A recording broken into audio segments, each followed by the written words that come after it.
नमस्कार प्यारे बच्चों, छात्र छात्राओं, स्वागत है आपका एसआर साइंस स्टडी पर। देखिए, पिछली वीडियो में हमने पीएच स्केल के बारे में पढ़ा था। देखिए, इस वीडियो में हम पढ़ेंगे पीएच का दैनिक जीवन में महत्व।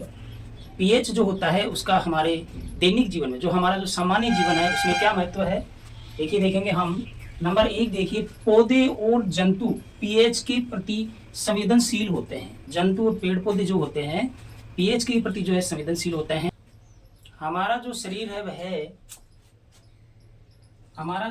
है वह 7 से लेकर के 7.8 पीएच के मध्य कार्य करता है। ये ध्यान रखना, बहुत इंपॉर्टेंट क्वेश्चन ही बनता है कि हमारा शरीर जो है उसका पीएच लगभग इतना होता है, तो वह होता है 7 से 7.8 तक होता है, अर्थात हल्का क्षारीय होता है। ये ध्यान रखिए।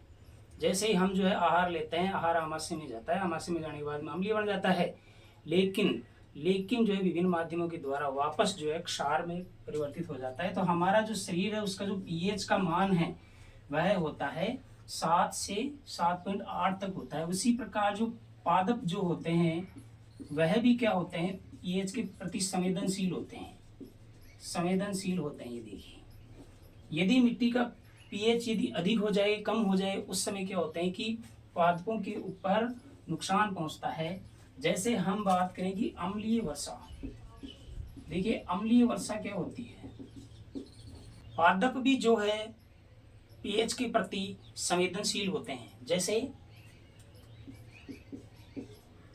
पादप भी पीएच के प्रति संवेदनशील होते हैं। यदि मिट्टी का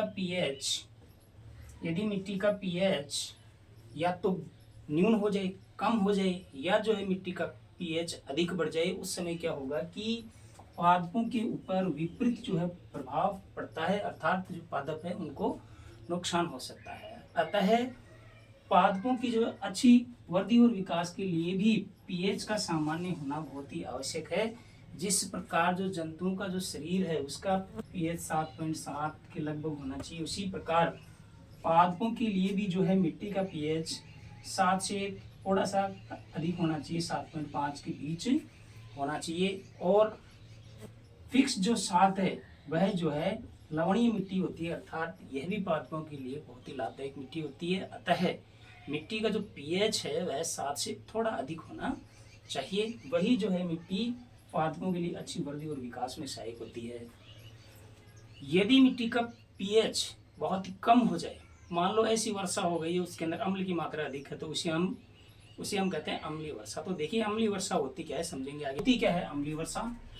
देखिए, वायुमंडल में प्रदूषण के कारण नाइट्रोजन व सल्फर के ऑक्साइडों की मात्रा बढ़ जाती है। वायुमंडल में जब किसी भी कारण से, मान लो कि प्रदूषण इसका मुख्य कारण है, यदि नाइट्रोजन और सल्फर के जो ऑक्साइड हैं, कौन से हैं नाइट्रोजन का ऑक्साइड, जैसे नाइट्रोजन डाई ऑक्साइड है। सल्फर का ऑक्साइड कौन सा है, जैसे सल्फर डाई ऑक्साइड है। तो ये क्या करते हैं, उनके साथ में वायु की जो कण है जल के साथ में मिलकर के विक्रिया होती है तो अम्ल बनाते हैं। क्या बनाते हैं, वो जो है अम्ल बनाते हैं, H2SO4 बनाते हैं। यह जो अम्ल यदि ये जो अम्ल बने हैं वह वर्षा जल में मिल जाएं, यदि जो है ना अम्ल बने हैं वो किसमें मिल जाएं, वर्षा का जो जल है उसमें मिल जाएं। और यदि इस प्रकार की वर्षा हो जाए, अम्ल मिली हुई यदि वर्षा हो जाए, तो उसे हम कहते हैं अम्लीय वर्षा। देखिए, यदि वर्षा के जल में अम्ल मिल जाए और वह जो वर्षा है यदि हो जाए, तो इस प्रकार की वर्षा को हम कहते हैं अम्लीय वर्षा कहा जाता है। अम्लीय वर्षा के अंदर जो है अम्लों की जो मात्रा है वह बहुत अधिक होती है, जिस कारण से ये मिट्टी को नुकसान पहुंचाता है। मिट्टी का जो है उपजाऊपन है उसे नष्ट कर देता है। तो देखिए, हानि में नंबर 1 है मृदा का जो उपजाऊपन है, मृदा का उपजाऊपन नष्ट हो जाता है, अर्थात मिट्टी जो है अम्लीय हो जाती है। मिट्टी कैसी हो जाती है, मिट्टी अम्लीय हो जाती है। वह उसी के साथ में यह वर्षा का जल यदि बह करके जल जो स्रोत हैं, नदियों में, नहरों में, झीलों में यदि जाता है, तो वहाँ का जो जल है वह भी अम्लीय हो जाता है, उनका जो पीएच का मान है वह भी डाउन हो जाता है। इस कारण से क्या होगा, जल के अंदर रहने वाले जो जीव जंतु है वो बेचारे मारे जाएंगे, अर्थात उनकी जो उत्तरजीविता है वह संकट में पड़ जाती है। इसलिए अम्लीय वर्षा जो है वह बहुत ही नुकसानदायक होती है। क्यों होती है? जब वायुमंडल के अंदर नाइट्रोजन और सल्फर के ऑक्साइडों की मात्रा अधिक हो जाए तो वह क्या करती है, जल के साथ में अभिक्रिया यानी मुख्यतः हाइड्रोजन के साथ में अभिक्रिया होकर के हाइड्रोजन सल्फेट अर्थात सल्फ्यूरिक अम्ल बनाती है। यदि जो है मात्रा जो है वर्षा जल में अधिक हो जाए तो उसको हम कहते हैं अम्लीय वर्षा। और यह जो अम्लीय वर्षा है वह मृदा के लिए और जीव जंतुओं के लिए, हरे पादपों के लिए बहुत ही नुकसानदायक होती है।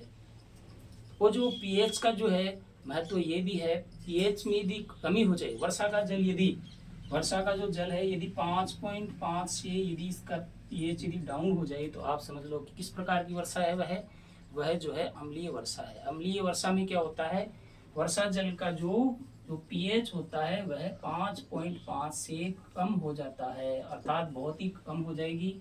मिट्टी जो है अम्लीय हो जाएगी, अम्लीय होने के साथ साथ में मिट्टी का जो उपजाऊपन है वह नष्ट हो जाएगा, उसके अंदर उपस्थित जो हरी वनस्पतियां हैं उनको बहुत ज़्यादा नुकसान होगा। वह यदि ऐसा जल बह करके यदि जल स्रोतों के अंदर, नदियों में, नहरों में, झीलों में यदि जाएगा तो वहाँ पर रहने वाले जो जीव जंतु है, जल के अंदर रहने वाले जो जीव जंतु है उनकी उत्तरजीविता संकट में पड़ जाएगी। अतः अम्लीय वर्षा बहुत ही नुकसानदायक होती है। वह उसी के साथ में दैनिक जीवन के अंदर हम यदि महत्व देखें तो हरे पादपों का और जंतुओं के अंदर जो है पीएच का अत्यंत महत्व होता है। फिर हम देखेंगे नंबर 2 हम देखेंगे हमारे पाचन तंत्र